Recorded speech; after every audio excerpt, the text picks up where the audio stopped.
កេង8ម៉ោងក្នុងមួយយប់គឺជាគំនិតថ្មីគួរឲ្យភ្ញាក់ផ្អើលតើអ្នកធ្លាប់ដេកលើគ្រែសម្លឹងមើលនាឡិកានៅលើតុក្បែរគ្រែទេនៅពេលអ្នកមើលម៉ោងបន្លឺសូរតឹកតឹកអ្នកកាន់តែមានការថប់បារម្ភរសាប់រសល់អ្នកឃើញខ្លួនឯងកំពុងរៀបថយក្រោយតាំងពីម៉ោងរពេលព្រឹករបស់អ្នកឆ្ងល់ថាតើអ្នកអាចគ្រប់គ្រងការគេងឲ្យបានគ្រប់គ្រាន់ដើម្បីរៀបចំសម្រាប់ថ្ងៃដ៏មមាញឹកនៅកន្លែងធ្វើការឬសាលារៀនយើងត្រូវបានគេដាក់លក្ខខណ្ឌដើម្បីជឿថាការគេង8ម៉ោងជាប់គ្នាគឺជាប្រភេទនៃ Holy Grail លេខវេទមន្តដែលនឹងអនុញ្ញាតឲ្យយើងមានអារម្មណ៍ល្អបានសម្រាកនិងមានសមត្ថភាពទទួលយកនៅពេលថ្ងៃប៉ុន្តែវាមិនតែងតែដូចនោះទេអ្នកស្រាវជ្រាវបានរកឃើញថាអាកប្បកិរិយារបស់យើងចំពោះការគេងធ្លាប់មានភាពខុសគ្នាខ្លាំងហើយរបបគំហើញរបស់ពួកគេបានបង្ហាញថាការដេកភ្ញាក់នៅកណ្ដាលយប់ប្រហែលជាមិនអាក្រក់ដូចដែលយើងគិតនោះទេវាអាចជារឿងធម្មតាធម្មជាតិនិងសូម្បីតែមានសុខភាពល្អនេះជាប្រវត្តិនៃការគេង8ម៉ោងក្នុងមួយយប់ហើយហេតុអ្វីបានជាការគេង8ម៉ោងប្រហែលជាមិនចាំបាច់ជាស្តង់ដារមាសដែលត្រូវខិតខំតើគំនិតនៃការគេង8ម៉ោងគ្រាន់តែជាទេវកថាឬត្រឡប់ទៅទសវត្សរ៍ឆ្នាំ1990គ្រូពេទ្យផ្នែកចិត្តសាស្ត្រម្នាក់ឈ្មោះ Thomas Weir បានធ្វើការពិសោធន៍មួយដែលមនុស្សត្រូវបានខ្វះពន្លឺរយៈពេល14ម៉ោងជារៀងរាល់ថ្ងៃគោលដៅរបស់គាត់គឺដើម្បីតាមដានពីរបៀបដែលវាប៉ះពាល់ដល់ទម្រាំងនៃការគេងរបស់ពួកគេអ្វីដែលគាត់បានរកឃើញគឺថាមុខវិជ្ជាភាគច្រើនបញ្ចប់ការគេងក្នុងរយៈពេល4ម៉ោងផ្សេងគ្នាពីរជាមួយនឹងរយៈពេល1ឬ2ម៉ោងនៃការភ្ញាក់នៅចន្លោះទាំងនេះបន្ទាប់មកនៅឆ្នាំ2001ប្រវត្តិវិទូម្នាក់ឈ្មោះ Roger Urkic បានបោះពុម្ពការរកឃើញដែលបង្ហាញថានៅក្នុងសម័យមុនក្នុងប្រវត្តិសាស្ត្រវាជាទម្លាប់ធម្មតាសម្រាប់មនុស្សគេងក្នុងរយៈពេលពីរដាច់ពីគ្នាគាត់បានចងក្រងតាមរយៈកំណត់ត្រាប្រវត្តិសាស្ត្រពីជុំវិញពិភពលោកហើយបានរកឃើញឯកសារយោងជាង500ទៅនឹងការគេងដំបូងនិងការគេងទី2កំឡុងពេលភ្ញាក់ពីដំណេករវាងរយៈពេល2នៃការគេងមនុស្សចូលរួមក្នុងសកម្មភាពផ្សេងៗដូចជាការជក់បារីការសរសេរការសួរសុខទុក្ខឬការអធិដ្ឋានយើងថែមទាំងរកឃើញថាសៀវភៅអធិដ្ឋានដែលបានបោះពុម្ពនៅសតវត្សទី15រួមបញ្ចូលការអធិដ្ឋានជាក់លាក់សម្រាប់ពេលវេលារវាងរយៈពេលនៃការគេងតើបុព្វបុរសរបស់យើងបានធ្វើអ្វីខ្លះដូច្នេះតើអ្វីជាទំនាក់ទំនងជាក់លាក់រវាងបុព្វបុរសរបស់យើងនិងការគេងសាស្ត្រាចារ្យផ្នែកចិត្តសាស្ត្រម្នាក់ឈ្មោះ Jerome Siegel មានគោលបំណងស្វែងរកការពិតគាត់បានសិក្សាពីលំនាំនៃការគេងរបស់ជនជាតិដើមភាគតិចជាច្រើនក៏សម្ព័ន្ធផ្សេងគ្នាប្រជាជនស៊ីមែននៅបូលីវីហាត់សានៅតង់សានីនិងសាននៅណាមីប៊ីក៏សម្ព័ន្ធទាំងនេះភាគច្រើនជាអ្នកបរបាញ់ ដែលមានរបៀបរស់នៅស្រដៀងនឹងបុព្វបុរសបុរាណរបស់យើង Siegel បានបង្កើតការរកឃើញគួរឲ្យចាប់អារម្មណ៍ជាច្រើននៅក្នុងការស្រាវជ្រាវរបស់គាត់មួយគឺថាសមាជិកនៃកុលសម្ព័ន្ធជនជាតិដើមទាំងនេះជាទូទៅនៅភ្ញាក់រហូតដល់ប្រហែល3ម៉ោងកន្លះបន្ទាប់ពីថ្ងៃលិចក្នុងអតីតកាលយើងសន្មតថាការនៅភ្ញាក់ពីព្រលឹមមុនថ្ងៃលិចគឺជាការសម្របខ្លួនបែបទំនើបទៅនឹងភ្លើងអគ្គិសនីប៉ុន្តែឥឡូវនេះវាហាក់ដូចជាការស្នាក់នៅ2-3ម៉ោង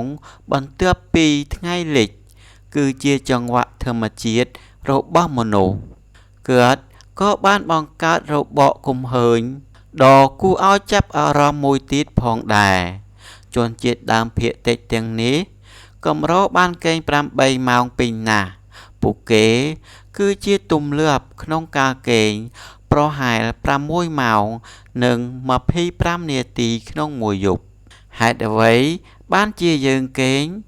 វាជាការត្រឹមត្រូវក្នុងការនិយាយថាយើងទាំងអស់គ្នាទន្ទឹងរង់ចាំម៉ោងបិទទ្វាររបស់យើងប៉ុន្តែតើយើងសម្រេចចិត្តថាការកេងទៀងទាត់ជាគំនិតល្អនៅពេលណាដរាបណាមនុស្សជាតិនៅមានការកេងគឺជាផ្នែកមួយនៃរបៀបរស់នៅរបស់យើងគ្រាន់តែច្រើនដូចជាការបរិភោគផឹកឬដកដង្ហើមដូច្នេះវាហាក់ដូចជាច្បាស់ថាលំនាំនៃការកេងទៀងទាត់គឺជាការចាំបាច់តែហេតុអ្វីមានទ្រឹស្ដីជាច្រើនមួយគឺសាមញ្ញថាមនុស្សសម័យបុរាណបានដេកដើម្បីរក្សាថាមពលប្រសិនបើអាហារខ្វះខាតរយៈពេលនៃភាពអសកម្មនេះបានធ្វើឲ្យការរំលាយអាហាររបស់យើងថយចុះដូច្នេះយើងមិនចាំបាច់ញ៉ាំច្រើនទេមនុស្សមួយចំនួនគិតថាតម្រូវការនៃការកេងពីបុរាណត្រឡប់ទៅតម្រូវការរបស់មនុស្សដើម្បីរក្សាភាពស្ងៀមស្ងាត់ហើយលាក់កំឡុងពេលជាក់លាក់មួយយប់ដើម្បីមិនសូវងាយរងគ្រោះចំពោះសត្វមាំសាសីអ្នកផ្សេងទៀតចង្អុលទៅការអភិវឌ្ឍខួរក្បាលដែលកើតឡើងចំពោះកុមារអំឡុងពេលកេងជាសញ្ញាមួយថាយើងត្រូវការរយៈពេលនេះដើម្បីបង្កើនភាពផ្លាស្ទិកនៃខួរក្បាលជាចុងក្រោយអ្នកខ្លះជឿថាដំណេក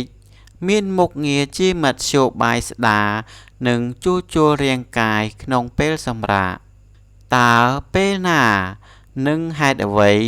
បានជាការបែងចែកដំណេកធម្មតា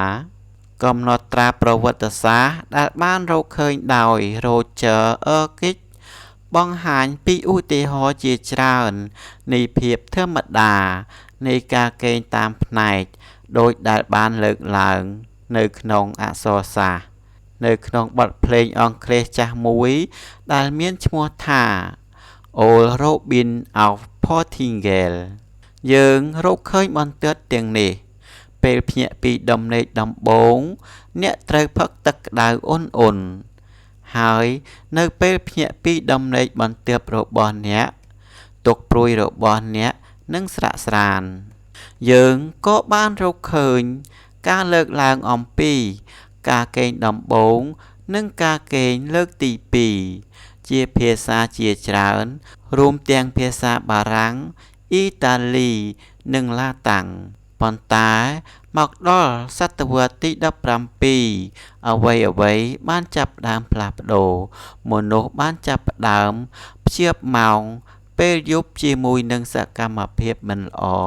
ដូចជាការផឹកស្រាច្រើនពេកនិងពេទ្យសាចានៅឆ្នាំ1667ទីក្រុងប៉ារីសបានចាប់ផ្ដើមប្រើប្រាស់ចង្កៀងតាមដងផ្លូវនិងទីក្រុងផ្សេងទៀតបានធ្វើតាមភ្លាមការលើកទឹកចិត្តមនុស្សគ្រប់វណ្ណៈសង្គម ឲ្យប្រើពេលយប់សម្រាប់ផលិតភាពជាជាងការឆ្លុះបញ្ចាំងនិងការអធិដ្ឋានដោយស្ងប់ស្ងាត់ទីបំផុតជាមួយនឹងការចាប់ផ្ដើមនៃបដិវត្តន៍ឧស្សាហកម្មការចំណាយពេលជាច្រើនម៉ោងដេកលើគ្រែបានคล้ายទៅជាមិនអាចអនុវត្តបានព្រោះវានឹងមានការរំខានដល់ផលិតភាពប្រវត្តិនៃការគេងផ្អែកលើការស្រាវជ្រាវរបស់ Jerome Siegel ឥឡូវយើងយល់ថាដូនតាសម័យថ្មពិលរបស់យើងបានដេកតែជាង6ម៉ោងក្នុងមួយយប់ពួកគេមិនភ្ញាក់នៅពេលយប់ទេទោះយ៉ាងណាក៏ដោយលំនាំនៃការគេងរបស់ពួកគេហាក់ដូចជារងឥទ្ធិពលដោយសីតុណ្ហភាពនៅពេលដែលមនុស្សចាប់ផ្ដើមធ្វើចំណាកស្រុកភាគខាងជើងទៅអឺរ៉ុបលំនាំបាយហ្វេសិកដំណាក់កាលពីរដាច់ដោយឡែកនៃការគេងបានคล้ายជាបទដ្ឋាននៅប្រទេសក្រិកបុរាណនិងអឺរ៉ុបមជ្ឈិមសម័យយើងរកឃើញកំណត់ត្រានៃការគេងពីរជាន់ទោះជាយ៉ាងណាក៏ដោយនៅចុងទសវត្សរ៍ឆ្នាំ1600ឯកសារយោងបែបនេះបានចាប់ផ្ដើមថយចុះហើយបានបាត់ទៅវិញទាំងស្រុងនៅឆ្នាំ1920បន្ទាប់ពីបដិវត្តន៍ឧស្សាហកម្មតម្រូវការសម្រាប់ផលិតភាពរួមជាមួយនឹងអត្រាប្រេវ៉ាឡង់នៃភ្លើងតាមដងផ្លូវនិងភ្លើងអគ្គិសនីបានបង្ខំមនុស្សឲ្យបង្រួមការគេងរបស់ពួកគេទៅជារយៈវេលាមួយដែលមិនមានការរំខានសម្រាប់ប្រសិទ្ធភាពតាមពិតទៅវាបានក្លាយជាការបង្ហាប់ដែលមនុស្សជាច្រើនមិនបានសូម្បីតែទទួលបាន6ម៉ោងទុកឲ្យ8បានហើយនេះបានក្លាយជាបញ្ហាមួយក្នុងចំណោមបញ្ហាជាច្រើនដែលត្រូវបានលើកឡើងដោយសកម្មជនការងារក្នុងទសវត្សរ៍ឆ្នាំ1800ខណៈដែលពួកគេបានតស៊ូមតិសម្រាប់លក្ខខណ្ឌការងារកាន់តែប្រសើរឡើងសព្វថ្ងៃនេះទំនាក់ទំនងរបស់មនុស្សជាមួយនឹងការគេងនៅតែមានភាពស្មុគស្មាញពួកយើងជាច្រើនពិបាកដេកលក់ឬដេកលក់ពេញមួយយប់ប្រហែលជាយកមួយទំព័រចេញពីសៀវភៅបុព្វបុរសរបស់យើងនិងប្រើពេលវេលាភ្ញាក់សម្រាប់ការឆ្លុះបញ្ចាំងអាចកាត់បន្ថយបញ្ហាទំនើបដែលរីករាលដាលនៃការគេងមិនលក់និងភាពតានតឹង